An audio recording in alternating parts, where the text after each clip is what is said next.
Concepto y naturaleza de los rasgos.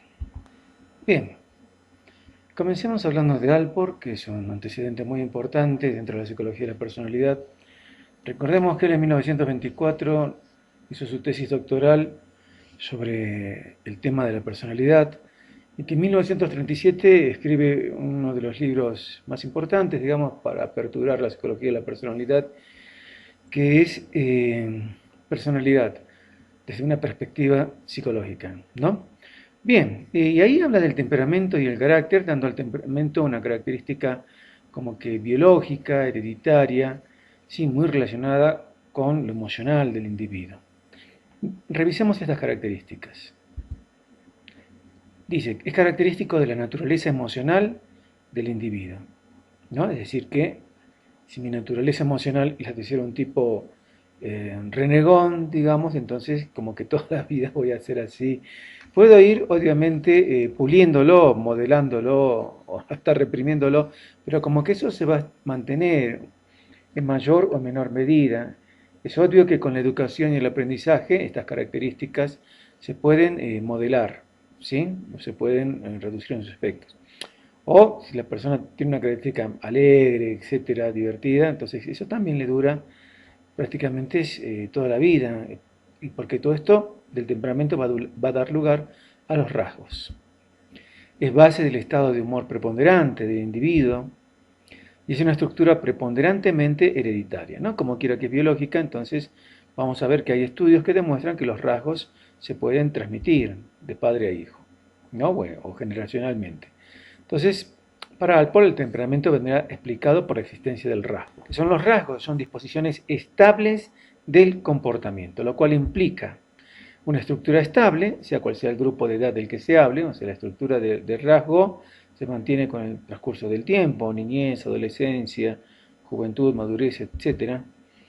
Dos, ausencia de cambios en las personas con respecto a su grupo de referencia. ¿Sí? O sea, no hay cambios, se mantienen, los rasgos son permanentes entonces. ¿Sí? Y se afirma que las personas difieren de acuerdo al grado en que poseen ciertos rasgos de personalidad, ¿no? Rasgos como dependencia, ansiedad, agresividad, sociabilidad, en algunos será más, en otros serán menos, y en su múltiple combinación van a hacer que las personas sean diferentes entre sí. Según Millon y Davis, los rasgos poseen una naturaleza biológica y social, ¿no? Biológico, es decir, que tiene que ver con el funcionamiento del cerebro, neurotransmisores, etc. Y social, todo lo que es cultura y aprendizaje, ¿no? Que van haciendo un interjuego, la naturaleza biológica y lo social, y cuyo resultado va a ser lo que es el estilo de personalidad. Según Alport, un rasgo es una tendencia dinámica de conducta, o sea, una forma de comportamiento que se va a mantener a lo largo del tiempo, que resulte de la integración de numerosos hábitos. Si una persona sociable va a ser una persona que va a tener facilidad para hablar, que es una persona que no se inhibe para hablar con personas desconocidas, ¿no? Facilidad para iniciar conversaciones, ¿no? Que le gusta ir a fiestas, reuniones sociales, etcétera, que las disfruta y que expresan un modo característico de reacción de los individuos, ¿no? Los rasgos nos dan la característica de personalidad en ajuste a los estímulos del medio ambiente. No olvidemos que Alport nos dice que la personalidad siempre se ajusta al medio ambiente y se adapta al medio ambiente. Hay los estudios de los rasgos, hay dos grandes grupos, ¿sí? Pero estos grupos están basados en lo que se llama el análisis factorial. Cuando Alport hace su teoría, encuentra que hay como 18.000 rasgos más o menos que él puede encontrar en el diccionario de la época y que es a través del análisis factorial, que es un método estadístico, que se reduce el número de términos que designan un rasgo de personalidad para concluir con los más significativos, con los esenciales, con los representativos. Es decir, si yo digo amabilidad, también estoy diciendo generosidad, afabilidad, ser un individuo considerado, ¿sí? Humano, etcétera. Entonces así se los va achicando el número de términos para los rasgos de personalidad. El análisis factorial en la psicología de la personalidad entonces pretende identificar y reducir al mínimo el número de rasgos, esa es la idea fundamental, ¿sí? Determinar cuáles de esos rasgos están más presentes y cuáles menos, y obviamente van a tener más importancias los que están más presentes, ¿no? Más importancia. Y construir instrumentos que van a permitir analizar un rasgo en concreto o los rasgos en sí. No casi todos los modelos de rasgos, ¿sí? Tanto léxicos como biológicos, ahora vamos a ver qué es cada uno de estos, ¿sí? Tienen instrumentos para poder realizar evaluaciones de personalidad. Así tenemos entonces modelos factoriales, ¿sí? Con dos grandes grupos, los factoriales biológicos y los factoriales léxicos. Los biológicos son basados en el cerebro, en los neurotransmisores, y los léxicos basados en la palabra. ¿Sí? Digamos, los modelos léxicos son modelos descriptivos de la personalidad, que si bien se pueden explicar biológicamente, esto es secundario. O sea, lo biológico no es lo fundamental aquí, sino el trabajar con el lenguaje natural y por análisis factorial se lo va reduciendo a la mínima expresión. Por ejemplo, el modelo de los 5 grandes de Coste-McCrae y los 16 factores de personalidad de Cattell, que ya los conocemos. ¿Sí? Entonces son modelos léxicos. Estas pruebas son surgidas de los modelos léxicos, ¿no? Basados en el lenguaje. Pregunta segura para el parcial. Bien. Y los modelos biológicos, en el que las diferencias individuales en personalidad vienen explicadas por mecanismos biológicos como ser localización cerebral y o neurotransmisores relacionados con los polimorfismos genéticos. Así, por ejemplo, Cloninger ha encontrado que lo que él llama los rasgos de personalidad de temperamento tienen correlación con ciertos grupos de genes, ¿no? De cromosomas en el ser humano. Y son modelos de personalidad descriptivos muy ligados a la psicología aplicada. Por ejemplo, el modelo de 7 factores de Cloninger, de 3 dimensiones de Eysenck, el modelo de 5 factores de Zuckerman, que los vamos a ver en la cursada. Bien, ¿los rasgos de personalidad tendrán bases genéticas? Se ha demostrado que sí. Young y Coles, en estudios realizados hacia alrededor del año 2000, analizaron puntuaciones obtenidas a nivel de facetas por casi 1000 conjuntos de gemelos de Alemania y Canadá, y sus resultados indican que los efectos genéticos explicaban 26 de las 30 escalas de facetas, o sea, un número bastante significativo, casi todos. Solamente faltaban 4, o sea, eran 26, ¿no? O sea, casi todos. Bien, se encontró entonces estimaciones de heredabilidad para los 5 grandes rasgos, más o menos todos alrededor del 50%. ¿Sí? Otros estudios han confirmado que los factores genéticos entonces predisponen a la personalidad del individuo, al abuso del alcohol, trastornos alimentarios, la depresión, la dependencia de la marihuana y el trastorno de personalidad antisocial. Y repetimos, predisponen, no es que determinan, porque lo ambiental también juega un gran papel. Si bien de momento estamos lejos de conocer el papel preciso que juegan los genes en la personalidad, todos están de acuerdo en que los factores biológicos son muy significativos en el desarrollo de la mayor parte de los rasgos de la personalidad. ¿Sí? Es obvio, porque somos un cuerpo. Este cuerpo es biológico y tiene un cerebro, tiene neurotransmisores, y es lógico que los rasgos tengan una base biológica, porque no somos seres espirituales, ¿no? Bien. Así tenemos entonces el modelo de personalidad de Cloninger, que tiene una base biológica basada en los neurotransmisores, un modelo integrativo donde se toman en cuenta modelos cognitivos conductuales, de psicología humanista, psicodinámicos, modelos biomédicos, ¿no? Donde se divide los factores de temperamento, que son 4, los leen ahí, con un fuerte peso genético y que está relacionado al trabajo de los neurotransmisores. Y 3 factores de carácter, que correlacionan a factores ambientales y de aprendizaje del sujeto. Es decir, todo lo que es temperamento es genético y biológico, todo lo que es carácter es aprendizaje, es cultura. ¿Sí? O cultura.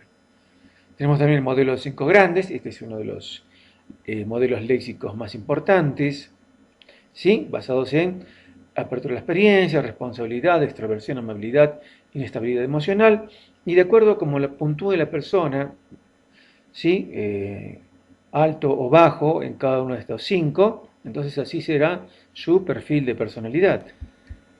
En cuanto a estos 5 rasgos, o sea, la pregunta es si son universales. Y por estudios transculturales se ha encontrado que sí, ¿no? En estadounidenses, en japoneses, en israelitas, sí, también se han hecho estudios en Alemania, Turquía, ¿no? En diferentes culturas y se han obtenido los mismos resultados. Se llegó siempre a los 5 grandes, ¿no? En estudios que se han realizado y que también estos rasgos sí se encuentran en chimpancés, orangutanes, monos rhesus, gorilas, cerdos, perros, gatos y hienas, es decir, en otras especies animales, seguramente hay más que los que están aquí mencionados. Y por ejemplo, hablemos de los perritos, ¿no? Entonces, con el rasgo de neuroticismo, habrá perros, ¿sí? Que son muy nerviosos, ¿no? Inestables emocionalmente, y otros muy gruñones, y otros que son más calmados, ¿no es cierto? Más tranquilos, ¿no? Hay otros que son muy curiosos, es decir, que puntúan alto, digamos, en la apertura de la experiencia, y hay otros que no, ¿no? Se quedan ahí nomás. Bien, entonces se ha encontrado que son universales, sugiriendo entonces algún tipo de base genética para estos rasgos de personalidad de Costy-McCrae, que trascenderían entonces culturas y especies. Veamos para qué nos puede servir esto, ¿sí? Cuando tratamos, por ejemplo, de enfocar un, un caso, ¿no? Este es el caso de Jailene Smith, que no me equivoco está en el libro de Morris, Introducción a la Psicología, ¿no? Y si me equivoco, bueno, discúlpenme. Entonces, se habla de aquí de una señorita de 30 años de edad, una doctora en medicina, muy talentosa, ¿no? Pero que va al psicólogo porque tiene algunos aspectos de su vida social, sobre todo de su vida amorosa, que no están funcionando bien y que la tienen mal, ¿no? Y que todos sus amigos piensan que ella es inteligente, atractiva, encantadora, pero ella es insegura y ansiosa y además dice que se siente introvertida, tímida, inadecuada y desdichada. Es la primogénita de una familia con 2 hermanos y una hermana. Su padre es un investigador médico que le permitía estar en casa mucho tiempo y que hace de Jay su hija favorita, ¿no? Que él como que esperaba mucho de ella y ella siempre satisfizo sus necesidades. Su relación fue muy feliz y muy cercana, ¿no? Pero la madre de Jay no era tan así, ¿no? También trabajaba, ¿sí? Y veía a sus hijos entonces de noche y los fines de semana libres.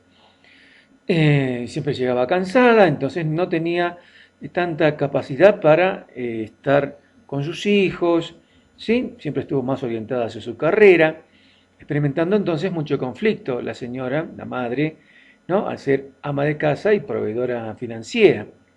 Era amable con los hijos, pero con Jay como que había ¿no? Ciertos choques.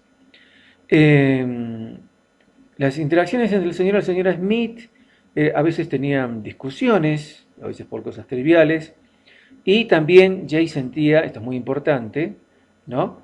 Celos de su primer hermano que nació cuando ella tenía 2 años. Es decir, ella se siente desplazada, destronada por el hermano que viene, que exigía mucha atención. Y muy importante, ella estallaba en rabietas cuando el nuevo bebé exigía y recibía mucha atención.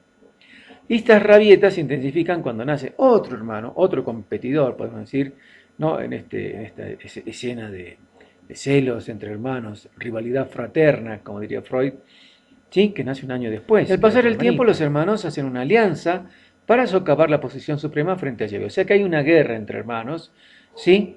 Y su relación con sus hermanos se ha caracterizado desde entonces por celos y rivalidad mayores al promedio. ¿Sí? O sea, muchos celos, mucha realidad, no se quieren. En pocas palabras, se tienen bronca. Bien, a lo largo de la primaria y la secundaria del bachillerato es muy popular, buena estudiante. Entre los 8 y 17 años experimentó fuertes sentimientos de soledad, depresión, inseguridad y confusión, obviamente, si en la casa solamente el padre era el único que la quería, pero con los hermanos tenía una relación bastante fea, ¿no es cierto? Entonces, si bien en la adolescencia hay sentimientos de soledad, de inseguridad y confusión, en ella eran muy fuertes, ¿no? En relación a su edad y a otros jóvenes. En la universidad fue un periodo de gran crecimiento personal para ella, pero tuvo muchos desengaños románticos que le causaron mucho dolor. ¿Sí? Su incapacidad para establecer una relación estable y duradera persistió después de la universidad y esto la atormenta mucho. Aunque tranquila en la mayoría de las circunstancias, Jay a menudo tenía explosiones de ira. ¿Se acuerdan de las rabietas que tenía con los hermanos menores? Bien, tiene explosiones de ira que terminaban con cada relación romántica importante, porque obviamente, ¿quién va a querer estar con alguien que explota cada tanto? ¿Sí? Se ve que los señores iban y se buscaban un reemplazo por ahí. Entonces ella dice, ¿qué hay de malo en mí?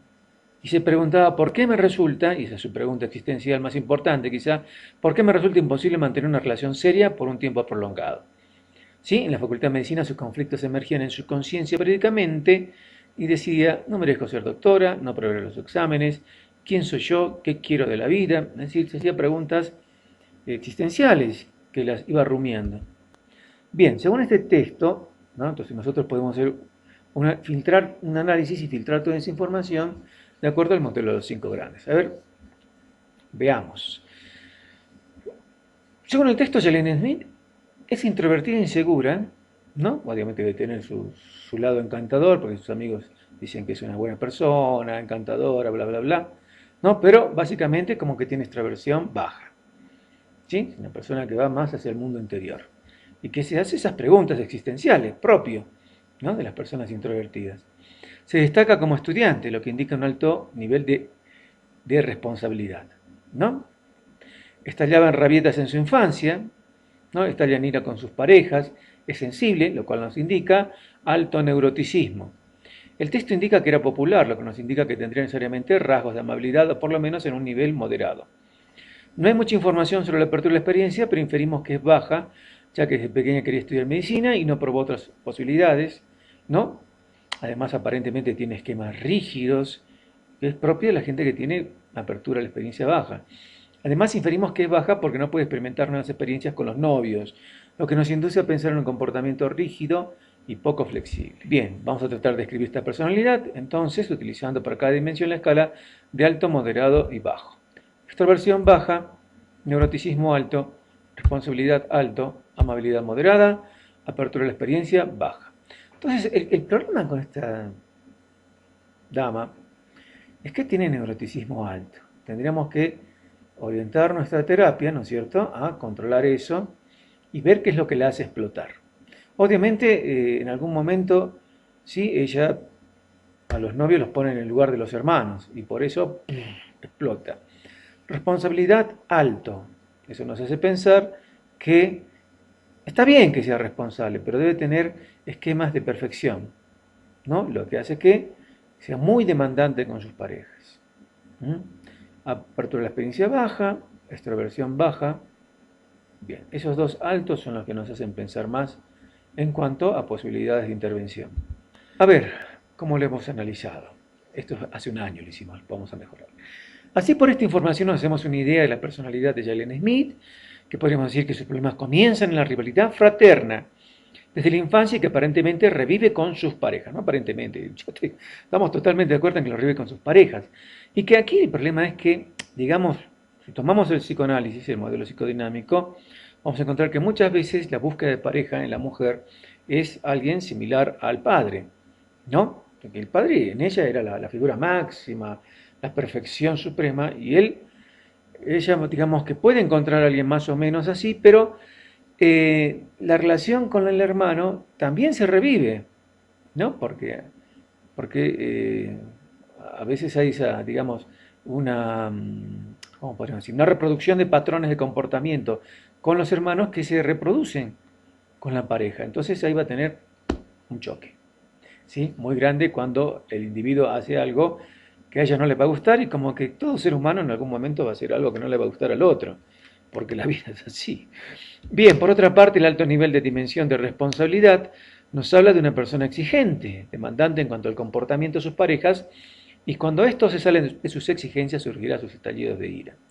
Si tiene bajo nivel de apertura en la experiencia, nos habla de una persona rígida, con esquemas de perfección, que se aplica también en sus parejas. Entonces podemos concluir que con Jane Lane hay que trabajar en esos esquemas rígidos, en esas demandas de perfección en las parejas, ¿sí? Y en controlar el neuroticismo. Cabe agregar, en controlar ese neuroticismo, porque ese neuroticismo lo convierte en dinamita pura. Así, nitroglicerina. Entonces, ¿no? Con un poco de calor y ¡boom! Explota Jalen Smith. Entonces, esos, digamos, serían Para eso nos ayudaría estos modelos. No, no es solamente describir la personalidad, sino a través de ellos inferir cómo es su comportamiento y obviamente esto en otras sesiones lo vamos a ir comprobando, ¿no? Esto nos da hipótesis de trabajo. Muy bien, están las preguntas para que las contesten por el Moodle y señores, gracias. Nos vemos.